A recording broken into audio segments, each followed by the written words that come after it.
Hello friends, అందరికీ నమస్కారం అండి. నా ఛానల్ ముందుగా చూస్తున్నట్లయితే ప్లీజ్ లైక్ చేసి, షేర్ చేసి, సబ్స్క్రైబ్ చేసుకోండి. మీ సపోర్ట్ నాకు అందించండి, మర్చిపోవద్దు.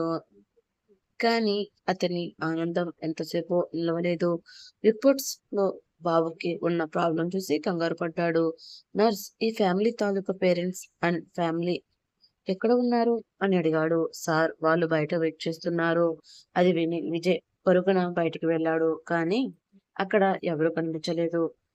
అటుగా వెళుతున్న ఇంకొక నర్స్‌ని ఆపి, నర్స్, ఇక్కడ ఒక లేడీ, ఒక బాబు ఉండాలి. వాళ్ళెక్కడికి వెళ్లారు అని అడిగాడు. సార్, వాళ్ళు మిమ్మల్ని చూసి కంగారుగా ఇంతకు ముందే ఇక్కడి నుంచి వెళ్ళిపోయారు అని చెప్పింది నర్స్. అది విన్న విజయ్ నీరు కారిపోయాడు. నేను వెళ్ళి కింద ఉన్నారేమో చూస్తాను. మీరు వెళ్ళి డాక్టర్ అదిరాకి ఈ విషయం చెప్పండి అని కిందకి వెళ్ళాడు విజయ్. కానీ అప్పటికే శృతి అక్కడి నుంచి వెళ్ళిపోయింది. ఈలోపు నర్స్ ద్వారా విషయం తెలుసుకోవడానికి అదిరా అక్కడికి వచ్చి చేరుకుంది. ఏమైంది విజయ్? నువ్వేంటి ఇక్కడ? నర్స్ ఏదో చెప్పింది. అసలేం జరిగింది? కంగారుగా అడిగింది అదిరా. విజయ్ జరిగింది అంతా చెప్పాడు. క్యాంటీన్. విజయ్, నువ్వు చెప్పింది నిజమేనా? తను నిజంగా శృతి అక్కనా? అనుమానంగా అడిగింది అదిరా. అవును, తను శృతినే. తను ఈ ఊర్లో ఉందంటే ఏదో కారణం ఉండే ఉంటుంది అన్నాడు విజయ్. నువ్వు చెప్పింది నిజమే అంటే బావగారికి ఒక కొడుకున్నాడు అన్నమాట. ఇది చాలా మంచి విషయం. కానీ రిపోర్ట్ లో బాబు హెల్త్ కి ప్రాబ్లం ఉంది అన్నావు. ఏమిటి అని కంగారుగా అడిగింది అదీరా. బాబుకి హార్ట్ లో చిన్న ప్రాబ్లం ఉంది. మంచి ట్రీట్మెంట్ ఇస్తే బాబుకి త్వరగా క్యూర్ అయిపోతుంది. కానీ ట్రీట్మెంట్ వెంటనే స్టార్ట్ చేయకపోతే మాత్రం అది పెద్దగా అయ్యే ఛాన్స్ ఉంది అన్నాడు విజయ్. డోంట్ వరీ విజయ్, బాబుకి ఏమీ కాదు. ఇంతకీ ఈ విషయం గురించి బాబాగారికి చెప్తావా అని అడిగింది అదీరా. లేదు, ముందు శృతి బాబు ఎక్కడ ఉన్నారో కనిపెట్టాలి. వాళ్ళు కనిపించాక అప్పుడు అన్నాడు విజయ్. సరే అంది అధీర. హాస్పిటల్ నుంచి ఇంటికి రాగానే ఏమైందమ్మా? ఎందుకు సడన్ గా హాస్పిటల్ నుంచి వచ్చేసావు? ఏమైనా సమస్య అని శృతిని అడిగాడు గణేష్. ఒక నిమిషం అంకుల్, అభిని పడుకోబెట్టి వస్తాను అని చెప్పి బాబు నిద్రపోవడానికి వెళ్ళింది శృతి. కొంతసేపటికి బాబు పడుకున్నాడు. వాడిని ఒకసారి చూసి బయటకు వచ్చింది శృతి. సారీ అంకుల్, మిమ్మల్ని బాగా కంగారు పెట్టేశాను అంది శృతి నొచ్చుకుంటూ. అయ్యో పర్లేదు తల్లి, అసలేం జరిగింది అమ్మా? ఎందుకు నువ్వు అంత కంగారుగా బాబుని తీసుకుని హాస్పిటల్ నుంచి వచ్చేసావు అని అడిగాడు గణేష్. అక్కడ నాకు విజయ్ కనిపించాడు. అతడిని నేను మళ్ళీ జీవితంలో చూడకూడదు అనుకున్నాను. కానీ ఇలా నా కొడుకు కోసం వెళ్ళిన హాస్పిటల్లో ఎదురుపడతాడు అనుకోలేదు అంది శృతి. అర్థం కాలేదు తల్లి. అస్- కాస్త అర్థమయ్యేలా చెప్తామ్మా అన్నాడు గణేష్ అయోమయంగా చూస్తూనే. అంకుల్ అని జరిగిందంతా పూసకొచ్చినట్లు చెప్పింది శృతి.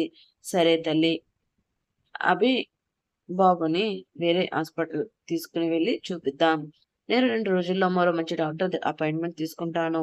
నువ్వు ఇదేమీ ఆలోచించకుండా రెస్ట్ తీసుకో తల్లి అని అన్నాడు గణేష్. ఇంకా ఆ రోజు అలా గడిచిపోయింది. మరుసటి రోజు ఉదయం గణేష్ తొందరగా ఎక్కడికో వెళ్ళడం చూసి, అంకుల్ ఇంత పొద్దున్నే ఎక్కడికి వెళ్తున్నారు అని అడిగింది శృతి. అది అమ్మ, అభిబాబు రిపోర్ట్ మనం హాస్పిటల్లోనే మర్చిపోయాము.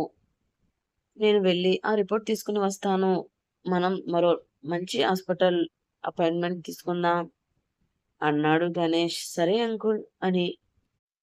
ఎవరైనా నా గురించి కానీ బాబు గురించి కానీ వివరాలు అడిగితే ఏం చెప్పకండి, ముందు జాగ్రత్తగా అంది శృతి. అలాగే అమ్మా, నువ్వేం కంగారు పడకు, నేను చూసుకుంటాను.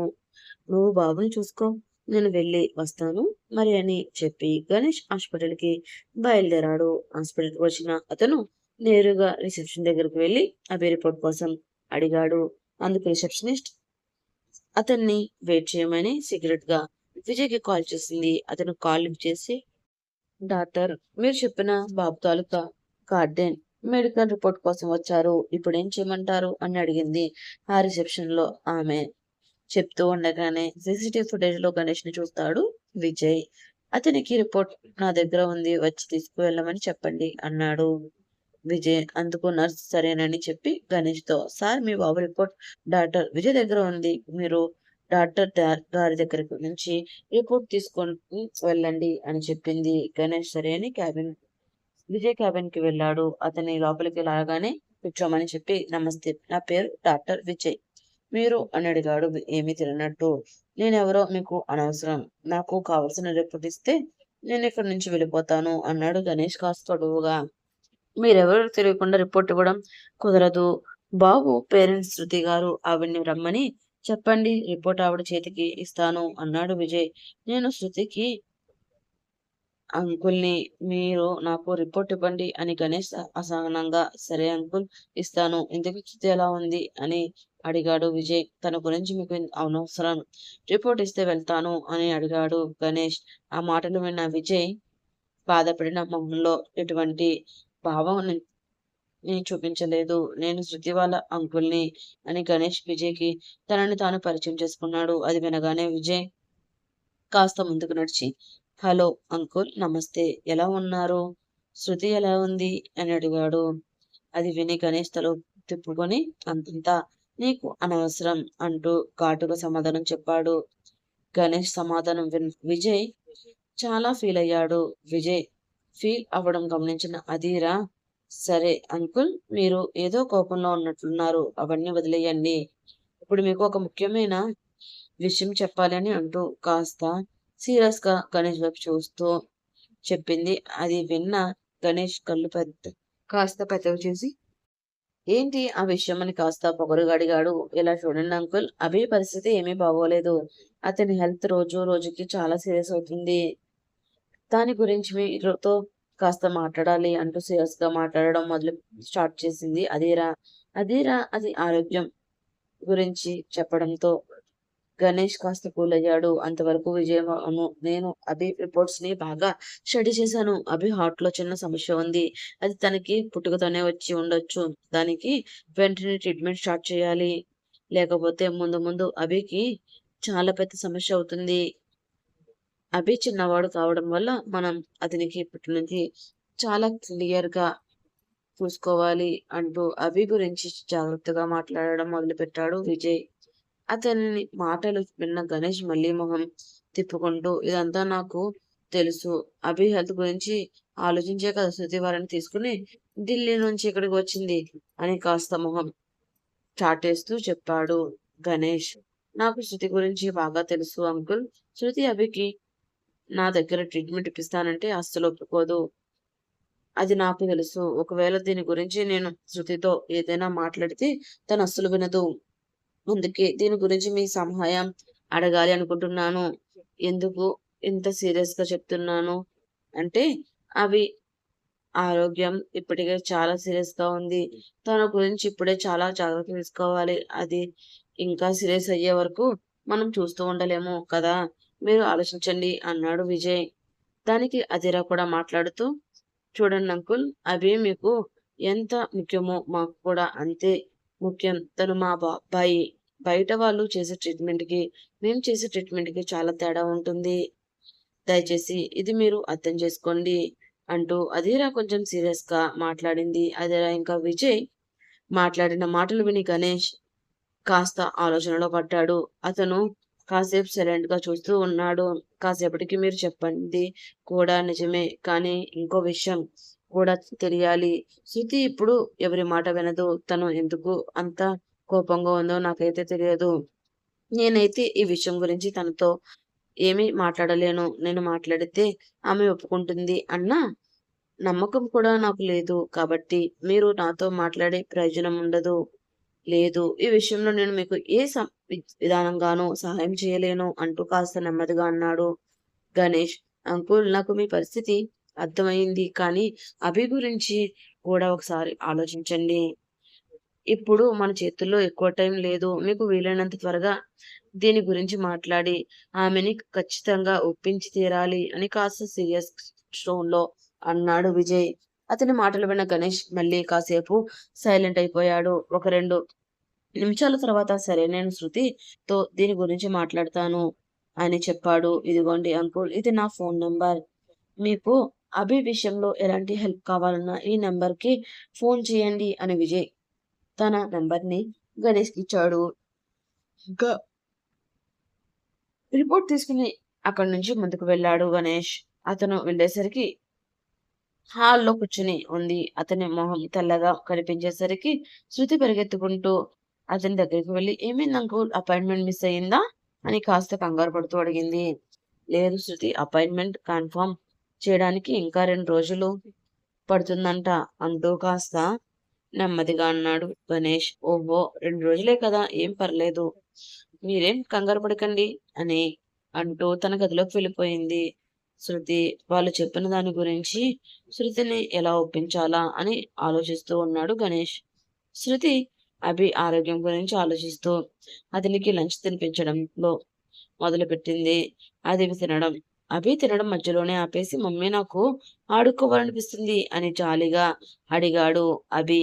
"ఇదేంటి తినడం మానేసి మధ్యలో ఆడుకుంటాను అంటున్నావ్? ఈ కొంచెమే ఉంది కదా! ఇది తినేసి త్వరగా నేను నిన్ను తీసుకుని బయటికి వెళ్ళి నీకు నచ్చినంత సేపు ఆడిపిస్తాను" అని కాస్త గారంగా చెప్పింది శృతి. తను అలా అనగానే అభి సంతోషంగా పరి పరిగెత్తడుతూ మొత్తం భోజనం తినేశాడు. తినడం అయిపోయిన తర్వాత శృతి అభిని ప్రేమగా కౌగిలించుకొని, "ఏ ఆట ఆడుకుందాం అభి" అని ప్రేమగా అడిగింది. దానికి అభి సరదా పడుతూ, "కళ్ళగంతులు ఆడుకుందాం మమ్మీ" అని అడిగాడు. "ఇప్పుడు నాతో కళ్ళగంతులు ఆడాలి అనిపిస్తుందా? సరే అయితే నేను కళ్ళకు గంతులు కట్టుకుంటాను. నువ్వు వెళ్లి తాక్కో. నేనెక్కడున్నానని వెతికి కనిపెట్టి పట్టుకుంటాను. సరేనా? వెళ్ళు, దూరంగా వెళ్ళు" అని అంటూ శృతి తన కళ్ళకి కళ్ళగంతలు కట్టుకుంది. శృతి మాటలు విన్న "సరే మమ్మీ" అని సరదాగా పరిగెత్తుతూ దాక్కోడానికి వెళ్ళాడు అభి. శృతి కళ్ళు మూసుకుని అభి కోసం వెతకడం మొదలుపెట్టింది. "మమ్మీ, నేనిక్కడే ఉన్నాను. నన్ను పట్టుకో" అని అంటూ కేరింతలు కొడుతూ ఉన్నాడు అభి. "ఎక్కడ ఉన్నావు నాన్న? నా చేతికి దొరకు" అంటూ చేతులు చాచి వెతుకుతూ ఉంది శృతి. అభి కోసం వెతుకుతుంది శృతి పిలుపుని వింటున్న అభి, "మమ్మీ, నేను ఇక్కడే ఉన్నాను. పట్టుకో" అని అంటూ గంతులు వేస్తూ అడిగాడు అభి. "నువ్వు చాలా బాగా ఆడుతున్నావు. తొందరగా దొరుకు నాన్న. నేను ఎంతసేపని వెతుకుతాను" అని అంటూ శృతి అభిని వెతుకుతుంది. అభి చెప్పినట్లుగానే శృతి చేతిని దొరకకుండా ఆడుతూనే ఉన్నాడు. ఎక్కువగా పరిగెట్టడం వల్ల మధ్య మధ్యలో ఊపిరి పీల్చుకోవడానికి చాలా కష్టపడ్డాడు అభి. అలా ఎక్కువ ఆవేశపడుతూ పరిగెట్టడం వల్ల అభికి ఒక్కసారి ఊపిరి తీసుకోవడానికి ఇబ్బందిగా అనిపించింది. దాంతో ఒక్క చోట కూర్చుని "మమ్మీ, మమ్మీ" అని పిలవడం మొదలుపెట్టాడు. అభి నోట్లోంచి మమ్మీ అన్న పిలుపు కూడా సరిగ్గా రాలేదు. అలా పిలుస్తూ అభి స్పృహ తప్పి కింద పడిపోయాడు. చాలా సేపు వెతికిన తర్వాత అభి ఇంతకీ తన చేతికి దొరక్కపోయేసరికి శృతి కాస్త ముందుకు నడిచింది. "అభి, ఎక్కడున్నావు? బయటికి రా బాబూ. నువ్వే గెలిచావులే. త్వరగా రా. మమ్మీ నీకోసం ఇంతలా వెతుకుతుంది కదా" అని అంటూ శృతి అభిని వెతకడం మొదలుపెట్టింది. శృతి ఎంతసేపు పిలిచినా అభి పలకకపోయేసరికి తనకు చాలా భయం పుట్టింది. దాంతో వెంటనే కళ్ళు కట్టుకున్న గంతులు తీసేసింది. అభిని వెతుక్కుంటూ కాస్త ముందుకు వెళ్ళి చూసింది. అక్కడ స్పృహ తప్పి పడిపోయి ఉన్నాడు అభి. తనని ఆ పరిస్థితుల్లో చూసి శృతి గుండె తొక్కుపోయింది. ఆమె చాలా వేగంగా అతన్ని ఎత్తుకుని ఒడిలో పెట్టుకుంది. "అభి, ఏమైంది? నాన్న, కళ్ళు తెరువు. ఎందుకు అలా పడిపోయావు?" అని శృతి అభిని లేపడానికి చాలా ప్రయత్నం చేసింది. ఎంత ప్రయత్నించినా అభి మాత్రం కళ్ళు తెరిచి శృతిని చూడలేదు. శృతి అలా గట్టిగా అరిచేసరికి గణేష్ కంగారు పడి పరుగున ఆమె దగ్గరికి వచ్చాడు. గణేష్‌ని చూసిన శృతి భయంతో ఏడవడం మొదలుపెట్టింది. "అంకుల్, అభి స్పృహ తప్పి కింద పడిపోయాడు. అసలు మాట్లాడడం లేదు. నాకు చాలా భయంగా ఉంది" అని చెప్పి కంగారు పడుతూ ఏడవడం స్టార్ట్ చేసింది శృతి. అభికి ఏమైందో అని ఆమెకి ఒక క్షణం పాటు అర్థం కాలేదు. సరిగ్గా అప్పుడే గణేష్‌కి ఇంతకుముందు హాస్పిటల్‌లో విజయ్ అన్న మాటలు గుర్తుకు వచ్చాయి. దాంతో వెంటనే అభిని తీసుకుని హాస్పిటల్‌కి ప్రయాణం అయ్యాడు గణేష్, శృతి. గణేష్ ఇద్దరూ కలిసి కారులో హాస్పిటల్‌లో చేరుకున్నారు. ఇరుకులు ఉరుకులు పరుగుల మీద వచ్చిన గణేష్ హాస్పిటల్ ముందు ఆపి ఒక్కసారి శృతి వైపు అనుమానంగా చూశాడు. గణేష్‌కి అంతా తెలుసు కాబట్టి విజయ్‌కి అభి పరిస్థితి చూపించాలి అని ఉరుకులు పరుగుల మీద అతను ఉండే హాస్పిటల్‌కి తీసుకువెళ్ళాడు. కానీ శృతి కారు ఆ హాస్పిటల్ ముందు ఆగగానే హాస్పిటల్ పేరు చూసి అక్కడ ఆగిపోయింది. అది విజయ్ హాస్పిటల్ అని తెలిసి శృతి ఒక్క అడుగు కూడా ముందుకు వేయలేకపోయింది. దారి మధ్యలోనే కంగారు పడుతూ గణేష్ విజయ్కి ఫోన్ చేసి జరిగిన విషయం అంతా చెప్పాడు. అభి కళ్ళు తిరిగి పడిపోయిన విషయం తెలుసుకున్న విజయ్ అక్కడే హాస్పిటల్ గేట్ దగ్గర వాళ్ళ కోసం ఎదురు చూస్తూ ఉన్నాడు. శృతి మాత్రం కారులో నుంచి కాలు కింద పెట్టకుండా వణుకుతూ చూస్తూ ఉంది. ఇంతలో గణేష్ కారులో నుంచి కిందకు దిగి అభిని తీసుకుని పరిగెత్తుతూ విజయ్ దగ్గరికి వెళ్ళాడు. కానీ శృతి అతన్ని మధ్యలోనే ఆపేసి అంకుల్ ఇక్కడ వద్దు, మనం వేరే హాస్పిటల్కి వెళ్దాం అని కంగారు పడుతూ గణేష్ వైపు చూస్తూ అడిగింది. లేదు శృతి, నీకు అర్థం కావడం లేదు. ఇప్పుడు వేరే హాస్పిటల్కి వెళ్తే అంత టైం మన చేతుల్లో లేదు. అభి కండిషన్ ఇప్పుడు చాలా సీరియస్ గా ఉంది. దయచేసి అర్థం చేసుకో అని చెప్పి శృతిని ఒప్పించడానికి ప్రయత్నం చేశాడు గణేష్. విజయ్ కూడా మధ్యలో మాట్లాడుతూ, ఇదిగో శృతి, నువ్విలా మాట్లాడతావని నాకు ముందే తెలుసు. కానీ నేను వాటిని చెక్ చేస్తాను. నువ్వు వేరే ఇంకేమీ ఆలోచించవద్దు. దయచేసి దానికి అడ్డుపడకు అని అంటూ గని చేతిలో నుంచి అభిని తీసుకున్నాడు విజయ్. శృతి విజయ్ దగ్గర ట్రీట్మెంట్ ఇప్పించడం ఏమాత్రం ఇష్టం లేదు. కానీ అభిని ఆ పరిస్థితిలో చూడలేక వేరే దారి లేక సరే అన్నట్లు తల ఊపింది. ఇంకా వెంటనే అభిని తీసుకుని ఐసీయూ రూమ్ లోపలికి పరిగెట్టాడు విజయ్. లోపల ట్రీట్మెంట్ జరుగుతుంటే బయట శృతి చాలా కంగారు పడుతూ తిరుగుతూ ఉంది. గడిచిన 4 ఏళ్లలో శృతికి అభి ఏ ప్రాణం అతనికి చిన్న గాయమైన శృతికి నిద్ర పట్టదు. అలాంటిది ఇంత పెద్ద ప్రమాదం జరగడం చూసి శృతి మనస్సు చలించిపోయింది. ఓ గంట తర్వాత విజయ్ నుంచి బయటికి వచ్చాడు. అప్పటికే చాలా కంగారు పడుతూ ఉన్న శృతి విజయ్ దగ్గరికి వెళ్ళి చూడడానికి పరిగెత్తుతూ అతని దగ్గరికి వెళ్ళింది. అభికి ఎలా ఉంది? వాడు ఎలా ఉన్నాడు? అంతా బాగానే ఉందా? అంటూ కంగారు పడిపోతుంది. శృతి దానికి విజయ్ నిదానంగా భయపడాల్సిన అవసరం ఏమీ లేదు. శృతి, నేను ట్రీట్మెంట్ ఇచ్చాను. మరి కాసేపట్లో అభి కళ్ళు తెరుస్తాడు. అప్పుడు నువ్వు వెళ్ళి తనని కలవచ్చు. కాస్త నిదానంగా ఉండు అంటూ విజయ్ శృతిని కంట్రోల్ చేస్తూ ప్రయత్నం చేశాడు. విజయ్ మాటలు విన్నాక గణేష్ అతని దగ్గరకు వచ్చి అసలు ఎందుకు ఇలా జరిగింది? ఉన్నట్టుండి అభి ఎందుకు పడిపోయాడు అని కంగారు పడుతూ అడిగాడు. దానికి విజయ్ సీరియస్ గా చూస్తూ, ఈమె సమస్య వచ్చినప్పుడు ఇలా కళ్ళు తిరగడం మామూలే. మేము అభికి ట్రీట్మెంట్ మొదలు పెట్టేస్తాం. ఇప్పటి నుంచి రెగ్యులర్ గా ట్రీట్మెంట్ ని కంటిన్యూ చేయాల్సి ఉంటుంది. మీరు ఏ చిన్న సమస్య జరిగినా అభిని ఇక్కడ తీసుకుని వెంటనే మా దగ్గరికి రావాలి అని అంటూ శృతి వైపు చూశాడు విజయ్. లేదు, కుదరదు. ఈసారికి నాకు వేరే దారి లేక అభిని ఇక్కడే ఉంచాను. వాడికి ఎలా జరగదు. నేను అభిని వేరే హాస్పిటల్లో జాయిన్ చేస్తాను అంటూ మొహం మీదే తిప్పేసుకుంది శృతి. దానికి విజయ్ శృతి వైపు చూస్తూ, ఇప్పుడు నీకు అంత టైం లేదు శృతి. నేను ఆల్రెడీ ట్రీట్మెంట్ స్టార్ట్ చేశాను. నువ్వు ఒకవేళ బయట డాక్టర్స్ తో అభికి ట్రీట్మెంట్ పెంచాలనుకుంటే అది ముందు ముందు చాలా ప్రమాదంగా అవుతుంది అని కాస్త సీరియస్ గా అన్నాడు విజయ్. దానికి గణేష్ కూడా మధ్యలో మాట్లాడుతూ, అవును శృతి, విజయ్ చెప్పింది నిజం. మనకి అంత టైం లేదు. మనం అభికి ఇక్కడే ట్రీట్మెంట్ ఇప్పించాలి. నువ్వు దయచేసి కాదు అనకు, దీనికి అడ్డుపడకు అని నెమ్మదిగా శృతిని ఒప్పించే ప్రయత్నం చేశాడు గణేష్. అంతలోనే అధీరా కూడా శృతి దగ్గరకు వచ్చి ఆమె మాటలకి చాలా బాధపడింది. ఇలా చూడక్క, నువ్వు మా ఇద్దరి గురించి కంగారు పడాల్సిన అవసరం లేదు. మేము అభిని ఒక పే పేషెంట్ లా చూసుకుంటాము. అలాగే నువ్వు మా ఇద్దరిని డాటర్స్ లా చూడు. దీనికి నీకు ఎలాంటి సమస్య ఉండదని నేను అనుకుంటున్నాను అని అంటూ కాస్త జాలిగా శృతి వైపు చూసింది అధీరా. అధీరా అంత ఎమోషనల్ గా మాట్లాడేసరికి శృతికి ఏం సమాధానం చెప్పకుండా సైలెంట్ ఉండిపోయింది. దానికి గణేష్ మాట్లాడుతూ, శృతి, నువ్వు ఇంకా ఎక్కువగా ఆలోచించకు. వాళ్ళు చెప్పింది నిజమే కదా! సరే అని ఒప్పుకో. మన చేతుల్లో ఇప్పుడు వేరే దారి లేదు. దయచేసి అర్థం చేసుకో. ఇదంతా మన అభి కోసమే కదా!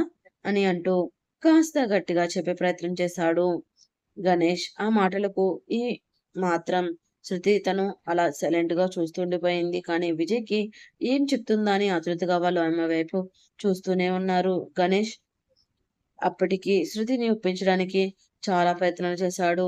అభి కోసం. శృతి, ఎందుకు ఇంతసేపు ఆలోచిస్తున్నావు? ఇందులో అంత పెద్ద తప్పు ఏముంది అని పనిగా అడిగాడు గణేష్. తను ఏం చెప్తుందో అన్న ఆశగా అదిర ఇంకా విజయ్ శృతి వైపు చూస్తూనే ఉన్నారు. అక్కడ జరుగుతుందంతా శృతికి అర్థమైంది. సరే తను మన మనసు మాత్రం ఎందుకో దానికి ఒప్పుకోవడం లేదు. కానీ అప్పుడు తన చేతిలో వేరే దారి లేదు. అందుకే చాలా సేపు ఆలోచించిన తర్వాత సరే నేను ఒప్పుకుంటున్నాను. కానీ కండిషన్లున్నాయి అంటూ విజయ్ వైపు అదిర వైపు చూస్తూ అడిగింది శృతి. ఏంటా కండిషన్స్ అని అడిగాడు విజయ్. కండిషన్ నంబర్ 1 అదిరా నువ్వు ఎవరో ఇంకా ఎప్పటికీ చెప్పకూడదు అని అంటూ కాస్త కఠినంగా అడిగింది శృతి. అది విన్న విజయ్ తన మనసులో ఆ బాధని దాచుకుంటూ సరే చెప్పను. ఇంకో విషయం ఏమిటి అని అడిగాడు. నన్ను అభిని ఎక్కడ చూసినట్లు మమ్మల్ని కలిసినట్టు మీ ఫ్యామిలీలో ఎవరికి చెప్పకూడదు. ముఖ్యంగా గౌతమ్‌కి అస్సలు చెప్పకూడదు. ఎప్పుడైనా అతనితో చెప్తే అది నాకు తెలిస్తే నేను అభిని తీసుకొని ఇక్కడి నుంచి చాలా దూరం వెళ్ళిపోతాను. ఆ తర్వాత మీ ఎవరికీ అభి కానీ పెంచడు అని అంటూ కళ్ళు నిండా నీళ్లు నింపుకుంటూ చెప్పింది శృతి. ఆమె చెప్పిన 2 కండిషన్స్ గురించి ఆలోచిస్తూ అదిర్ ఇంకా విజయ్ ఒకరి ముఖం ఒకరు చూసుకుంటూ నిలిచిపోయారు. ఆమె కండిషన్ విన్న విజయ్ మరొక మాట కూడా ఎక్కువగా మాట్లాడకుండా సరే నాకు నువ్వు పెట్టిన కండిషన్స్‌కి ఓకే అని చాలా కాన్ఫిడెంట్‌గా చెప్పాడు. వాళ్ళు అలా మాట్లాడుకుంటూ ఉంటే ఇంతలో నర్స్ అక్కడికి వచ్చింది. ఆమె విజయ్‌ని చూస్తూ సార్ ఆ అబ్బాయి కళ్ళు తెరిచాడు అని చెప్పింది. అది విన్న విజయ్ శృతి ఇప్పుడు నువ్వు వెళ్లి అభిని చూడవచ్చు అని చెప్పాడు విజయ్. విజయ్ అన్న మాటలకి శృతి చాలా కంగారు పడుతూ వేగంగా వెళ్లి తలుపు తెరిచి అభి పడుకున్న బెడ్ మీద దగ్గరికి వెళ్ళింది. ఆ పరిస్థితిలో అభిని చూసి శృతి గుండె బరువెక్కింది. ఆమె కళ్ళల్లో నీళ్లు తిరిగాయి. అభి ఎలా ఉంది నాన్న నీకు? నువ్వు బాగానే ఉన్నావు కదా అని అడుగుతూ అభి నుదుటి మీద నెమ్మదిగా నిమురుతూ కన్నీళ్లు పెట్టుకుంటూ అడిగింది శృతి. శృతి అడగడం చూసి మమ్మీ ఏమైంది నీకు? ఎందుకు ఏడుస్తున్నావు అని అమాయకంగా అడిగాడు అభి. అది వినగానే శృతి నెమ్మదిగా తన కన్నీళ్లను తుడుచుకుంటూ కాస్త బలవంతంగా నవ్వుతూ అభి నీ దగ్గరకు తీసుకుని అతని నుదుటి మీద ముద్దు పెట్టింది. లేదు నాన్న, మమ్మీ ఎందుకు ఏడుస్తుంది? నా కళ్ళల్లో కాస్త దుమ్ము పడింది అంతే. నీకు ఎలా ఉందో చెప్పు, నువ్వు బాగానే ఉన్నావా నా బంగారు కొండ అని అడుగుతూ అతన్ని పట్టుకుని ముద్దు పెట్టడం స్టార్ట్ చేసింది. అభికి ఉన్నట్టుండి తను ఎందుకు హాస్పిటల్లో ఉన్నాడో అర్థం కాలేదు. దాంతో మమ్మీ నాకు ఏమైంది? నేనెందుకు ఇలా హాస్పిటల్లో ఉంచారు అని అమాయకంగా అడిగాడు అభి. నీకేమీ కాలేదు నాన్న, మనం ఇందాక కళ్ళు కళ్ళగత్తులు ఆడుకుంటున్నాం కదా, అలా ఆడుకుంటున్నా ఉండగా నువ్వు కింద పడిపోయావు. అలా పడిపోవడంతో చిన్న దెబ్బ తగిలిందన్నమాట. అందుకే నేను గణేష్ తాతయ్య కలిసి నిన్ను హాస్పిటల్ తీసుకుని వచ్చాము అంతే అని అంటూ నవ్వుతూ సమాధానం చెప్పింది శృతి.